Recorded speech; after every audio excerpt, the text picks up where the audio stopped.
조선 역사상 가장 위대한 권력을 손에 쥐었던 왕들, 그들은 과연 행복한 삶을 살았을까요? 화려한 골룡포를 입고 용상에 앉아 백성들의 존경을 한몸에 받았던 그들의 일생은 우리가 상상하는 것과는 사뭇 다른 모습이었을지도 모릅니다. 어쩌면 그들의 삶은 축복이 아닌 무거운 짐이자 고독한 싸움의 연속이었을지도 모른다는 충격적인 진실을 오늘 함께 파헤쳐 볼 텐데요.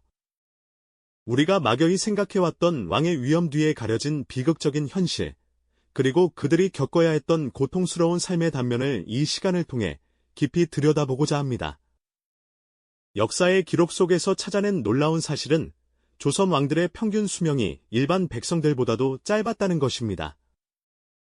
최고의 보살핌과 의학적 혜택을 받았을 것이라 여겨지는 왕들이 정작 평범한 백성들보다도 일찍 생을 마감했다니 정말 의아하고 믿기 힘든 이야기처럼 들리실 겁니다. 조선 왕조 500년, 27분의 왕들 중에는 80세가 넘는 장수를 누렸던 영조대왕이나 세종대왕 같은 분들도 분명 계셨습니다. 하지만 이는 극히 일부에 불과했죠. 수많은 왕들이 젊은 나이에 혹은 한창 국정을 돌봐야 할 나이에 세상을 떠났다는 기록이 우리를 기다리고 있습니다. 조선왕조실록을 한 장 한 장 넘겨보면 20세의 나이로 승하한 예종, 31세의 짧은 생을 마감한 인종, 그리고 비극적인 운명 속에서 17세의 어린 나이에 생을 달리한 단종 등 안타깝게도 이른 죽음을 맞이한 왕들의 이름이 줄을 잇습니다. 또한 학문과 덕망으로 칭송받았던 문종 역시 32세의 젊은 나이에 세상을 떠났죠. 이처럼 조선 왕들의 평균 수명은 고작 44살 남짓이었다고 하니 그들의 삶이 얼마나 고단하고 위태로웠을지 짐작이 가시나요? 화려한 궁궐의 정경 뒤에 숨겨진 병색이 짙은 왕의 뒷모습이나 깊은 고뇌에 잠긴 표정들을 떠올려보면 그저 높은 자리에 앉았다고 해서 행복했을 것이라는 우리의 편견이 얼마나 덧없는 것이었는지 깨닫게 됩니다. 그렇다면 과연 무엇이 이토록 위대한 권력을 가졌던 왕들을 짧은 생으로 이끌었을까요? 단순히 운이 없었다고 치부하기에는 너무나 많은 왕들이 비슷한 운명을 맞이했습니다. 그들의 짧은 생애 속에는 우리가 미처 알지 못했던 복잡하고 다양한 원인들이 숨어 있을 겁니다. 권력의 정점에서 겪어야 했던 피할 수 없는 압박감, 당시 의학기술의 한계와 생활습관이 초래한 건강 문제, 그리고 때로는 유전적인 요인이나 치명적인 전염병의 위협까지 이 모든 것들이 왕의 삶을 짓누르는 무거운 짐이 아니었을까요? 이제부터 그 베일 속에 가려진 진실들을 하나씩 벗겨보며 조선 왕들이 짊어져야 했던 삶의 무게를 함께 느껴보는 시간을 가져볼까 합니다. 조선 왕들이 짊어져야 했던 삶의 무게를 함께 느껴보는 시간을 가져볼까 합니다. 먼저 그들을 가장 강력하게 옥죄었던 것은 바로 권력의 정점에서 오는 엄청난 정치적 압박과 스트레스였을 겁니다. 왕의 자리는 결코 평온한 곳이 아니었죠. 조선 시대 내내 끊이지 않았던 붕당 정치의 소용돌이 속에서 왕은 늘 위태로운 줄타기를 해야 했습니다. 신하들 간의 첨예한 대립은 때로는 피바람 부는 사화로 이어지기도 했고요. 외척들의 권력 다툼은 또 어떻습니까? 왕실의 안녕을 위협하는 내부의 적들이 늘 도사리고 있었으니 왕은 한순간도 마음을 놓을 수 없었을 겁니다. 자신을 지지하는 세력과 반대하는 세력 사이에서 균형을 잡는 일, 혹은 어느 한쪽의 일방적인 전횡을 막아내는 일은 그야말로 목숨을 건 싸움이었을 테죠. 또한 왕은 늘 역모의 가능성과 암살의 공포 속에서 살아야 했습니다. 왕좌를 노리는 자들의 음모는 언제나 그림자처럼 따라붙었고 심지어 독살의 위협까지 존재했으니 누구도 쉽게 믿을 수 없는 고독한 자리였을 겁니다. 어린 나이에 왕위에 오른 군주들은 더욱 불안하고 공포스러웠겠죠. 하루하루가 살얼음판을 걷는 듯한 긴장의 연속이었을 겁니다. 이러한 극심한 스트레스는 왕의 정신 건강뿐만 아니라 육체 건강까지도 심각하게 훼손했을 것이 분명합니다. 밤잠을 설치고 늘 초조함에 시달리며 소화불량이나 신경성 질환을 앓는 왕들이 많았다는 기록은 이런 환경이 얼마나 가혹했는지를 짐작하게 합니다. 여기에 살인적인 업무량까지 더해졌습니다. 왕의 하루는 새벽부터 밤늦게까지 빈틈없이 채워져 있었죠. 매일 아침 일찍 시작되는 경연에서 유교 경전을 공부하고 수많은 상소문과 공문서를 직접 검토하며 국가의 중대사를 결정해야 했습니다. 크고 작은 제례와 의례를 주관하는 일도 왕의 몫이었고요. 개인적인 여가나 휴식은 거의 찾아볼 수 없었습니다. 육체적 피로와 정신적 압박은 상상을 초월했을 테죠. 모든 결정을 홀로 내려야 하는 고독감, 누구에게도 속마음을 털어놓을 수 없는 외로움은 왕의 마음을 병들게 했을지도 모릅니다. 이처럼 정치적 압박은 조선 왕들의 수명을 단축시킨 가장 강력한 원인 중 하나였을 겁니다. 다음으로 왕들의 건강을 위협했던 요인은 바로 그 시대의 의학과 생활 습관에 있었죠. 왕의 수라상은 언제나 진수성찬이었지만 오히려 이것이 독이 되었을 수 있습니다. 고기 위주의 기름진 식단은 과도한 영양 섭취로 이어져 오늘날의 성인병과 같은 질병을 유발했을 겁니다. 반면 채소나 과일 섭취는 부족했을 테고요. 궁궐 안에서의 생활은 극히 제한적이었습니다. 넓은 공간에서 자유롭게 움직이거나 격렬한 운동을 할 기회가 거의 없었죠. 활동량이 적으니 비만이나 순환기 계통질환에 취약했을 겁니다. 현대에야 건강을 위한 운동의 중요성을 잘 알고 있지만 당시 왕들에게는 그런 개념 자체가 생소했을 겁니다. 그리고 당시 의학은 현대와 비교할 수 없을 정도로 초보적인 수준이었습니다. 병의 원인을 정확히 진단하는 것조차 어려웠고 잘못된 치료법도 많았죠. 예를 들어 수은과 같은 독극물을 약으로 사용하거나 검증되지 않은 민간요법에 의존하는 경우도 흔했습니다. 이는 오히려 병을 키우거나 다른 합병증을 유발하는 결과를 낳기도 했을 겁니다. 어이들의 진료 기록을 보면 왕들이 앓았던 병의 종류도 다양했지만 치료 과정에서 난관에 부딪히는 경우가 많았음을 알 수 있습니다. 전염병에 대한 이해 부족과 위생관념의 차이도 큰 문제였습니다.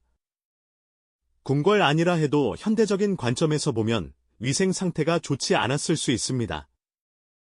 물의 오염이나 해충 문제 등은 늘 존재했을 테고요. 이러한 환경은 전염병에 취약한 조건을 제공했을 겁니다.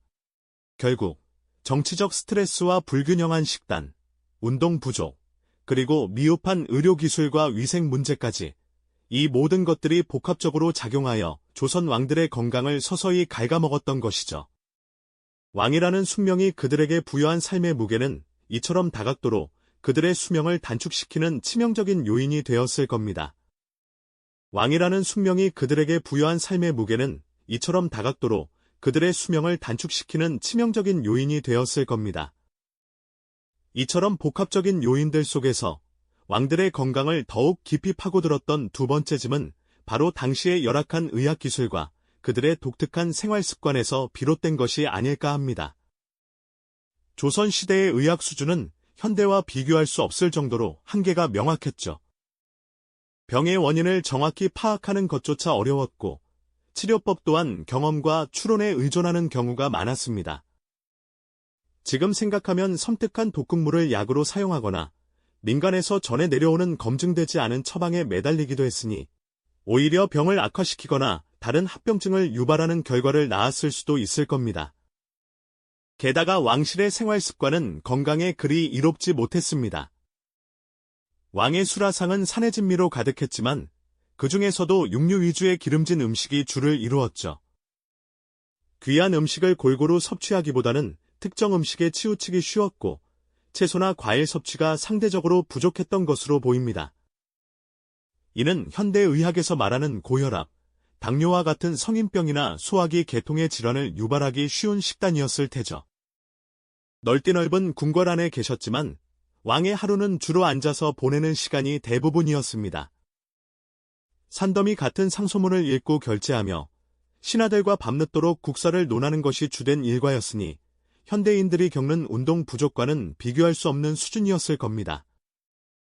자연스레 활동량은 줄어들고 이는 비만이나 각종 성인병으로 이어지기 쉬운 환경을 만들었을 테죠. 또한 왕들은 불규칙한 생활을 할 수밖에 없었습니다. 밤늦게까지 정무를 처리하고 새벽 일찍부터 조회를 여는 등 고정된 리듬을 유지하기 어려웠죠. 이러한 생활 패턴은 신체 리듬을 깨뜨리고 면역력을 약화시켜 작은 질병에도 크게 반응하게 만드는 결과를 초래했을 겁니다. 어이들은 왕의 맥을 짚고 탕약을 올리며 최선을 다했지만 제한된 지식과 경험 속에서 왕의 복잡한 병증을 완전히 해결하기란 쉽지 않았을 겁니다. 침술이나 부항 같은 시술도 이루어졌지만 근본적인 원인을 해결하기엔 역부족인 경우가 많았을 테죠. 여기에 더해 왕실 내부의 유전적인 문제 또한 왕들의 건강을 위협하는 치명적인 요소였습니다. 좁은 범위 안에서 이루어진 근친혼은 왕실의 혈통을 순수하게 유지하려는 목적도 있었겠지만 동시에 유전적 다양성을 감소시켜 특정 질병에 취약한 유전자를 대물림하는 결과를 낳기도 했습니다. 이는 왕실에 고유하게 나타나는 질병이나 일반 백성보다 특정 질환에 더 취약하게 만드는 원인이 되었을 수 있습니다. 마치 씨앗이 좋지 않으면 아무리 좋은 밭에 심어도 튼튼한 열매를 맺기 어려운 것과 같았달까요? 그리고 조선 왕들의 수명을 단축시킨 가장 무서운 적 중 하나는 바로 역병, 즉 전염병이었습니다. 당시에는 천연두, 홍역과 같은 치명적인 전염병이 주기적으로 창궐했습니다. 면역력이 약한 어린 왕자나 공주들은 이러한 전염병 앞에서 속절없이 쓰러져가는 경우가 많았죠. 기록을 보면 어린 나이에 요절한 왕실 자녀들의 비극적인 이야기가 끊이지 않습니다. 궁궐은 외부와 단절된 고립된 공간이었지만 역설적으로 한번 전염병이 돌기 시작하면 외부의 도움 없이 내부에서 빠르게 확산될 수 있는 취약한 환경이었습니다.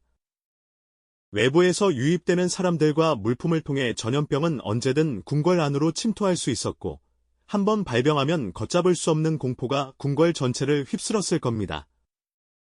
현대적인 위생 개념이 부족했던 시대에 물의 오염이나 해충 문제 등은 늘 존재했을 테고요. 이러한 환경은 전염병에 취약한 조건을 제공했을 겁니다. 어쩌면 왕의 자리는 이처럼 보이지 않는 수많은 위험에 노출된 위태로운 자리였을지도 모릅니다. 이 모든 요인들이 복합적으로 작용하여 조선 왕들의 삶은 그 누구보다 화려했지만 동시에 그 누구보다 짧고 고통스러웠던 것이죠. 왕이라는 숙명이 그들에게 부여한 책임감과 함께 피할 수 없는 질병과 마주해야 했던 숙명적 비극은 그들의 삶을 더욱 고독하게 만들었을 겁니다. 이 모든 요인들이 복합적으로 작용하여 조선 왕들의 삶은 그 누구보다 화려했지만 동시에 그 누구보다 짧고 고통스러웠던 것이죠. 왕이라는 숙명이 그들에게 부여한 책임감과 함께 피할 수 없는 질병과 마주해야 했던 숙명적 비극은 그들의 삶을 더욱 고독하게 만들었을 겁니다. 그렇다면 이토록 고독하고 비극적인 운명 속에서도 조선의 왕들은 과연 무엇을 위해 살았을까요? 바로 백성과 나라에 대한 막중한 책임감이었죠. 왕의 자리는 단순히 권력을 누리는 곳이 아니었습니다. 병색이 깊어 자리에서 일어나기조차 힘들 때에도 그들은 밀려드는 상소문을 읽고 중요한 국정을 결정해야 했습니다. 개인적인 고통이나 슬픔은 잠시 미뤄두고 오직 국가의 안위와 백성들의 삶을 최우선으로 생각해야 하는 숙명을 짊어졌던 것이죠. 밤늦도록 홀로 책상에 앉아 고민에 잠기거나 텅 빈 용상에 앉아 깊은 생각에 빠져드는 왕의 모습은 어쩌면 그들의 고독과 책임감의 무게를 가장 잘 보여주는 장면일 겁니다. 한 나라의 흥망성쇠가 자신의 결정에 달려있다는 압박감은 상상하기조차 어렵습니다. 가뭄이 들면 백성들의 굶주림에 가슴 아파하고 외세의 침략 앞에서는 나라를 지켜야 한다는 중압감에 시달렸을 겁니다. 그 어떤 신하도, 그 어떤 가족도 온전히 나눌 수 없는 짐이었죠. 백성들의 고통을 자신의 고통처럼 여기고 나라의 미래를 위해 밤낮으로 애썼던 왕의 모습은 그들의 삶이 결코 개인적인 것이 아니었음을 말해줍니다. 이처럼 조선 왕들의 짧았던 평균 수명 뒤에는 단순히 질병이나 의학의 한계만 있었던 것이 아닙니다. 상상을 초월하는 정치적 스트레스, 늘 불안했던 왕위 계승의 그림자, 건강을 해치는 생활 습관, 그리고 피할 수 없었던 유전적 취약성과 치명적인 전염병까지 이 모든 것들이 복합적으로 얽혀 그들의 삶을 짓눌렀던 것이죠.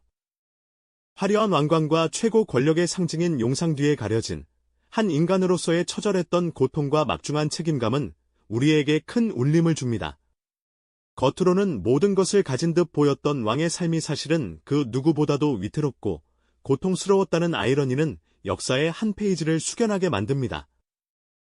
권력의 정점에 선자가 겪어야 했던 인간적인 고통과 숙명적인 비극은 우리에게 깊은 연민과 함께 권력의 본질에 대한 통찰을 안겨주죠. 그들의 짧은 생애는 단순한 통계 숫자를 넘어 한 개인의 삶의 역사와 어떻게 얽혀들어 무거운 짐이 될 수 있는지를 여실히 보여주는 증거라고 할 수 있습니다. 조선 왕들의 삶을 통해 우리는 권력의 양면성과 인간의 유한성을 다시 한번 되돌아보게 됩니다. 또한 한 공동체를 이끄는 리더의 책임감이 얼마나 막중하며 겉으로 보이는 화려함 너머에 어떤 진실과 고통이 숨겨져 있을 수 있는지를 깨닫게 됩니다. 오늘날 우리 사회를 살아가는 우리에게도 리더의 역할과 개인의 건강관리, 그리고 삶의 균형이 얼마나 중요한지 간접적으로 시사하는 바가 크지 않을까요? 왕의 자리가 곧 죽음의 그림자였다는 역사적 아이러니. 그들의 짧은 생은 우리에게 무엇을 말해주고 있을까요? 어쩌면 가장 높은 곳에 앉은 자가 가장 큰 대가를 치렀던 것은 아닐까요? 이 영상이 도움이 되셨다면 좋아요와 구독 부탁드립니다. 여러분의 응원이 제게 큰 힘이 됩니다. 다음 영상에서도 더 유용한 정보를 공유하겠습니다. 감사합니다.